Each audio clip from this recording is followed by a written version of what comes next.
Hosseini, who plucked it off his feet. Just ends up being one touch too many for Christian Pulisic. Turns, accelerates, gets the challenge coming from behind. Ulahi can't quite get there, and then that one there, just the last second challenge from Hosseini, stopping Pulisic. He had Sargent to his right. It's an ad. Stones acquire the old partnership from the 2018 run to the semi-final. There's Bellingham, who we think might be deployed a little further forward than usual.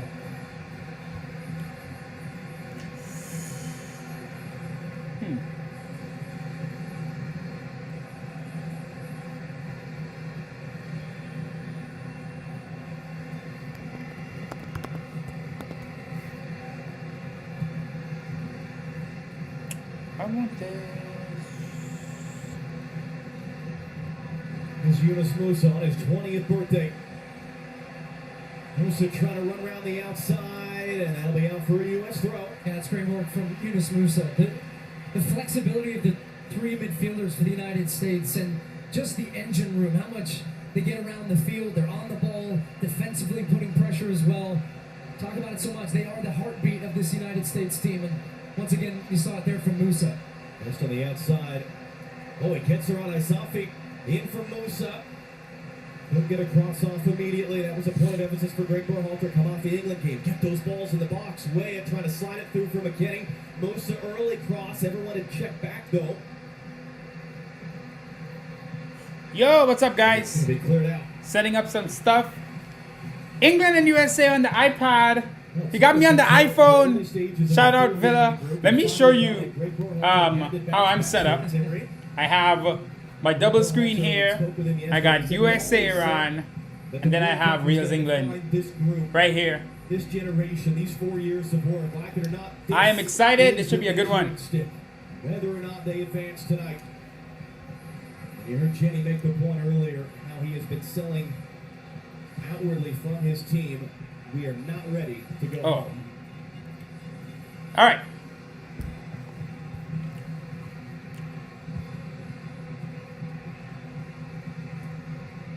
So you're getting a good look at the way in which Iran defend. And it's not right on top of their box. They set their pressure right around the midfield line. They try to stay compact. That's a good start.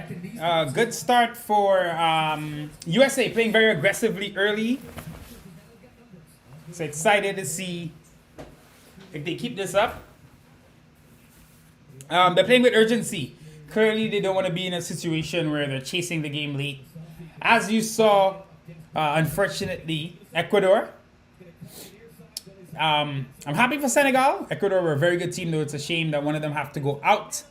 But Iran are in the box now. Match day 3. It's always the best. It's always the best. Keep an eye on England and Wales as well.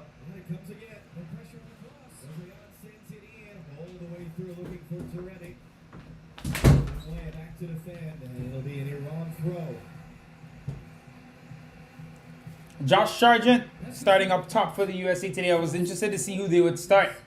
Whether it be him, maybe Timothy Weah, Haji Wright, Jesus Ferreira, but they go with Josh Sargent. I think for the United States, Brendan Aronson needs to be on the pitch. Game 6 Clay. That's a special player. I like that reference. USA needs Game 6 Clay Thompson. Of course, indeed.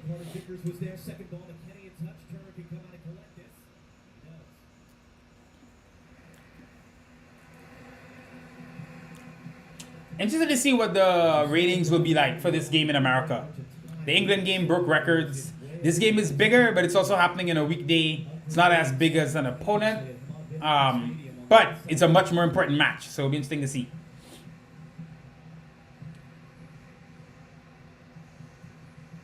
I didn't see who England started. Did they start Henderson? They did. They started Henderson and Rice.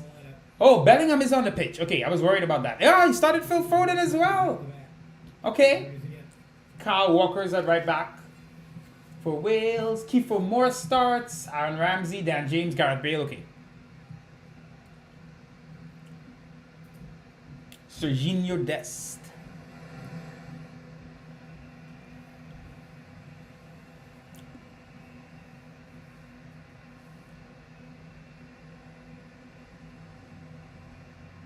Pass from McKinney. Josh Sargent also back in the starting lineup tonight. Adams just sort of hacking it. It's going to work perhaps for Anthony Robinson. Long run to get there. Keeps it. Robinson does really well to keep that in. Robinson deflected cross. Popped right up in the air. Dangerous cross. Adams picks it up from Robinson. It's Tyler Adams. What's up, guys? If you joined the stream, say hello. He's opening up for Say him. what's up. Gotta play the 1-2. Dest running in. Liam Rodriguez. Off it. You're the GOAT, bro. You are the GOAT, not me. Thanks for the support. Thanks for coming on the stream. Missed control, but it works for Rexa and Villa, my usual stream partners. Appreciate it, guys. What do you guys think of that Ecuador? If you guys saw it, the Ecuador-Senegal match earlier. Really exciting. Let me know what you guys thought about it. Really amazing too for Senegal. I was a kid when Aliou Cissé captained Senegal to that victory over France in the first game of the 2002 World Cup. So really awesome seeing him, lead them to the knockouts yet again. And they'll be a tough team for anyone to play.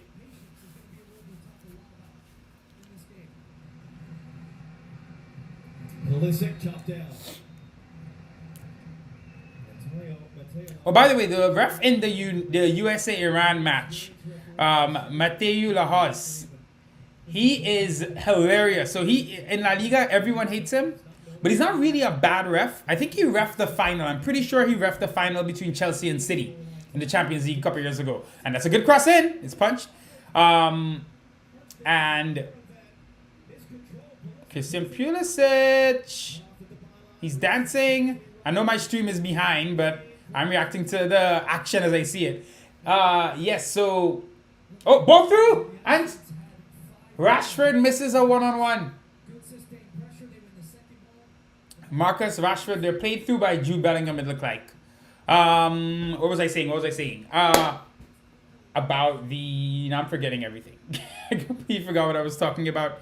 Rexa, you watched the Netherlands game, okay? Gakpo, Cody Gakpo, you'll be off this summer for sure.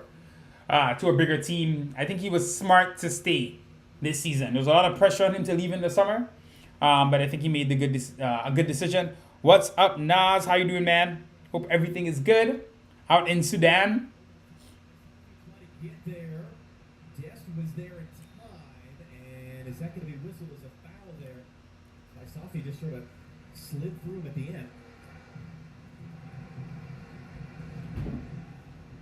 Good on Gareth Southgate playing a more adventurous lineup, if you will. I actually thought he'd hunker down even more. Wales have been poor in general this tournament. So I want to see if they can make this a tough match for England. Hopefully he joins United. Yeah. To be honest, I think it's a good move for him. I think Ten Hag will get a lot out of him. I think it's a lot of people have been saying, oh, Ronaldo fans are saying United are such a mess. Oh my God. And like United have been a mess. No one's denying that. But I genuinely think they will be making progress, especially without the Ronaldo distraction. I think Ten Hag, with more control in the dressing room and having to worry about any larger than life personalities, he's going to be able to get through to the players even more. It's a good header by Pulisic. And I think a guy like Gakpo comes in, and I think he adjusts well. I think he adds a lot to that front line. You have 4 assessments to complete. Man, tough. Keep working hard though. Space it out. Make sure you're doing your work in a way not like I used to in school, where I procrastinate and try to do everything in like 2 nights or 1 night. Do a little bit every day if you have enough time. It's by next week. Today is Tuesday, so you got at least like 6 days, 5 days. So just spread it out, commit to it, and you're gonna get there. I have faith in my subscribers. Yeah, you should. Thank you, Rexa. You should. Any Ten Hag hate, obviously there was an adjustment period at the beginning, right? But any of the hate you see for him online is usually just Ronaldo fanboys. And I say this as someone who I'm not like a big Ronaldo fan, but obviously my team is Real Madrid, and he was our star for so many years. You know, when he came, I didn't really want him. Not that I didn't think he was great. You know, you remember who Cristiano Ronaldo was at United. Incredible player, but you know, a lot of the attitude stuff, his personality was always a little bit grating.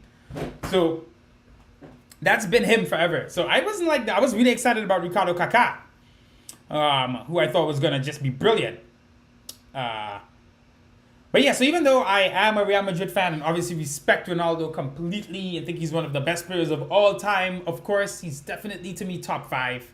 And if you want to make the argument that he's, you know, I definitely think, to be honest, you could say he's top 2, just if you look at his entire achievement. I don't know if he is, like, if you put Ronaldo on the pitch with the 22 best players of all time, I don't know if it's so clear that he's better than others. But if you look at his career, he's matched the longevity with the ability, with the moments. He's really done as much. You know, couldn't do much more. Except he needs to grow his hair a little bit more so he can flick the headers on a little bit better. All right, extended Christmas holiday, man. Good. Relax. Enjoy it. Rashford. I'm looking at the. It's a good save. It's a good save. Is that Ward in goal? Who's in goal? It's Ward. That was a really good save by Ward, but I don't know. Rashford has to do better there. I think he delayed a little bit too long on the finish.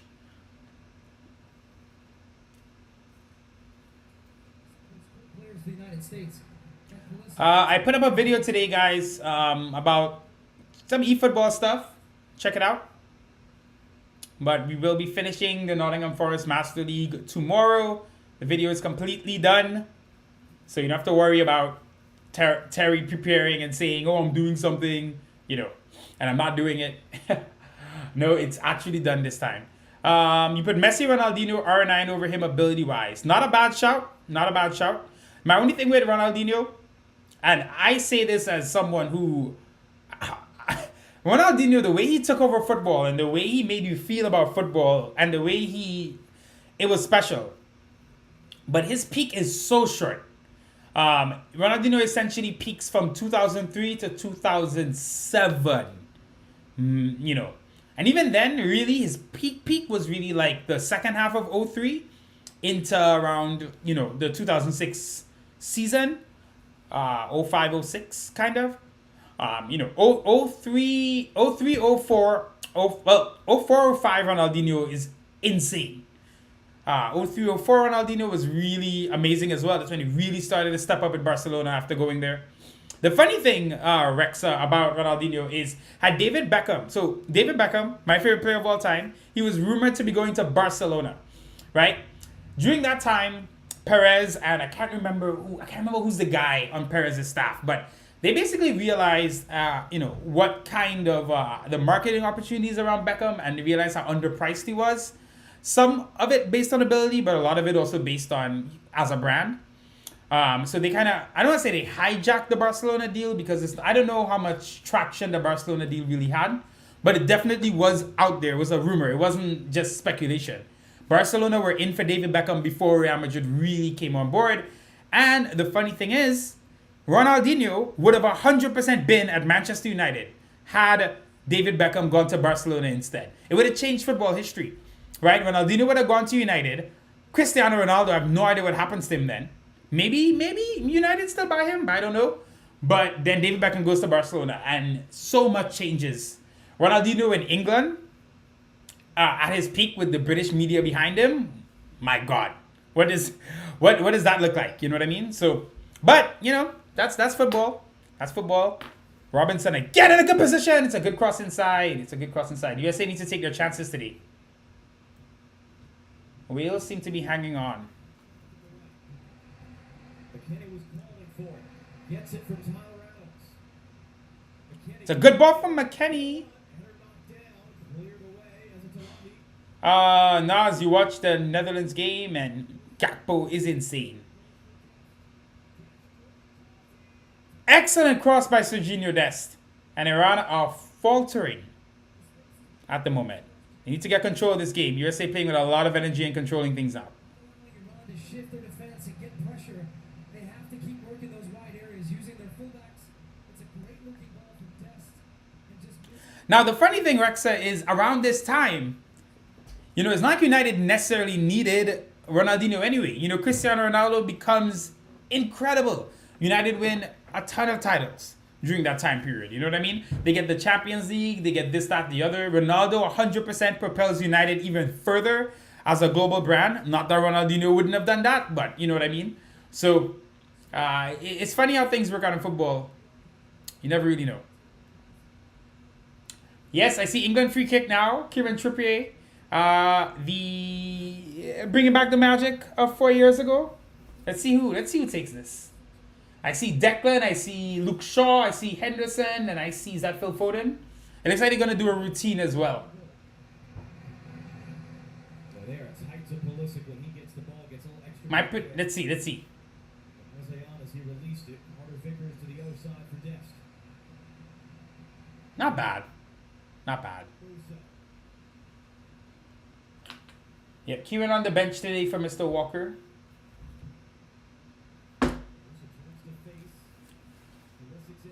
McKennie. Ooh. Ooh.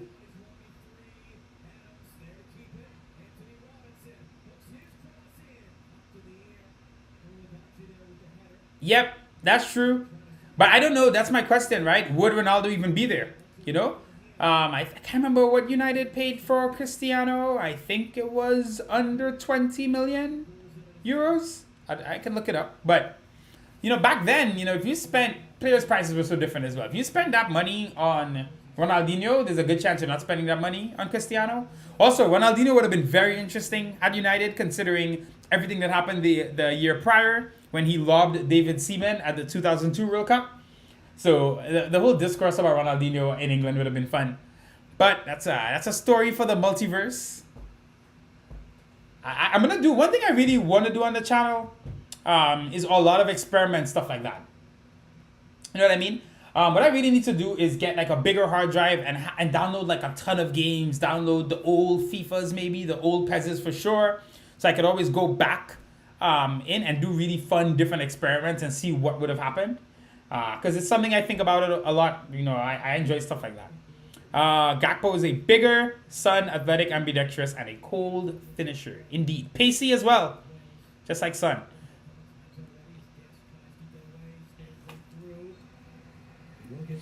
I mean, where else could Gakpo go? I mean, I would love him at Real Madrid. I would love him at Real Madrid. I know you get annoyed, but we gave you Casemiro. That's what. Ooh, it's cut out. Almost there for USA. We gave you Casemiro. But so don't be angry at me. But he would be amazing at Real Madrid. Iran! No.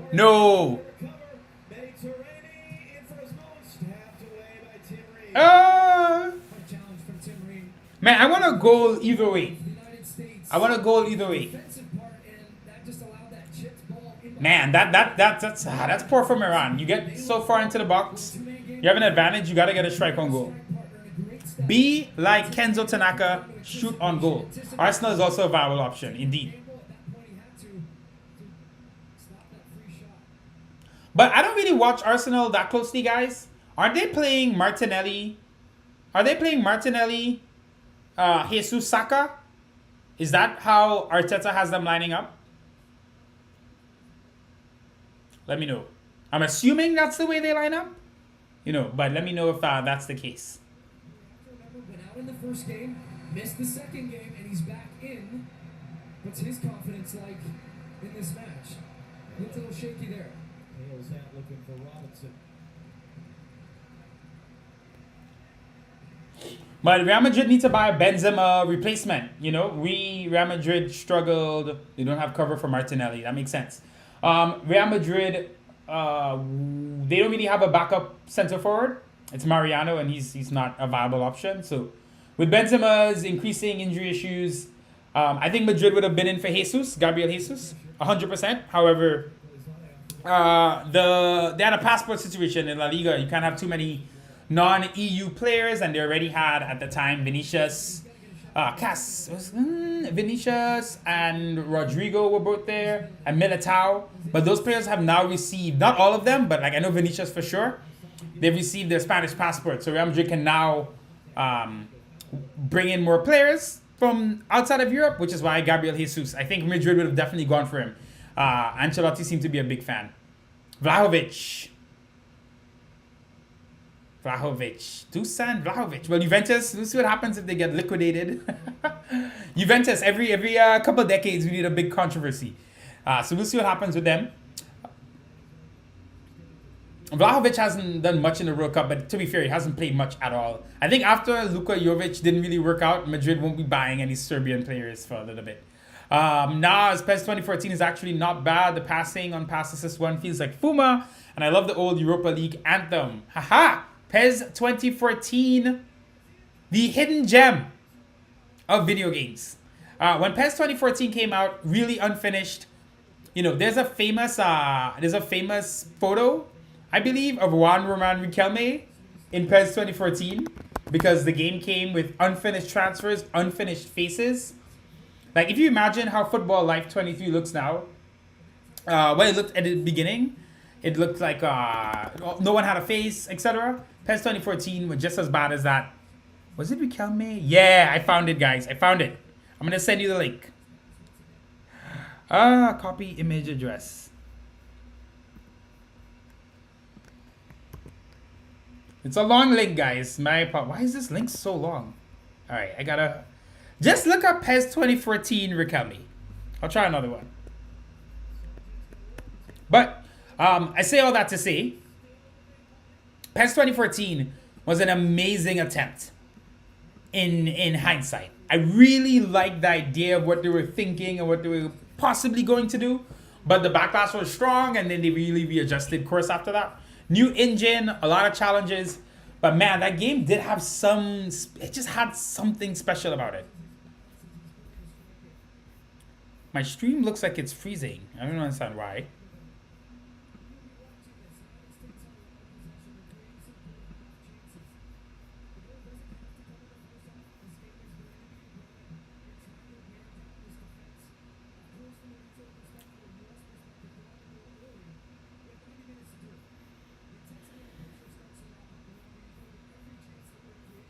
Okay, I think I'm back on.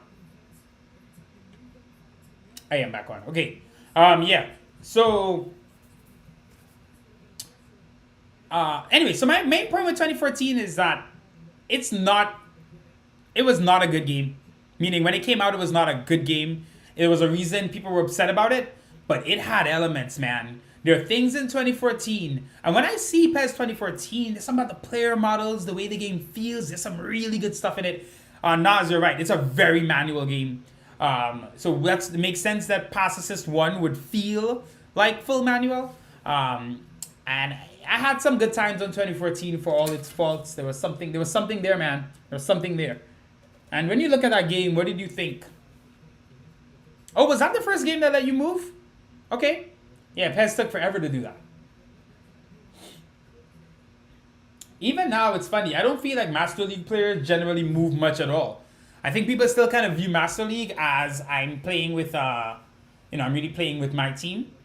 I actually haven't moved in Master League for years, only because every single Master League I've played has been on the channel. I don't play Master League outside of recording it for videos. So everything you've seen is me picking a team and going. That's why I'm excited for the new Journeyman save, so we can see what happens there. I just want to know if any of you guys, I remember there used to be issues with moving from team to team, but I think that might have been like one of the other mods. If you guys are playing Virtua Red 5 with the UML mod, are you able to move teams and not have any issues with your game? Please let me know, because obviously I'm planning this save. I don't want to run into trouble when I have to move and I'm getting in trouble. Rex, I understand. I think good. I'm glad you brought that up as well. After coming off PES 2013, which was just an incredible game. It was incredible from the time you played it. I remember I played at Arsenal Master League in PES 2013. And I had Oxlade-Chamberlain on the wing, and I had so much fun. It felt so good to play that game. So after 2013, you get 2014. Of course, there's going to be backlash. You couldn't follow up an effort like that with what PES 2014 was. So But like I said, I still maintain there was some things in 2014, man. They were cooking something. They were cooking something. It could have been interesting. All right, 0-0 in both games so far. I'm not watching the England game. I'm getting a phone call. Hold up, guys. I'm gonna have to come off stream for a second and come right back on because I gotta take this call.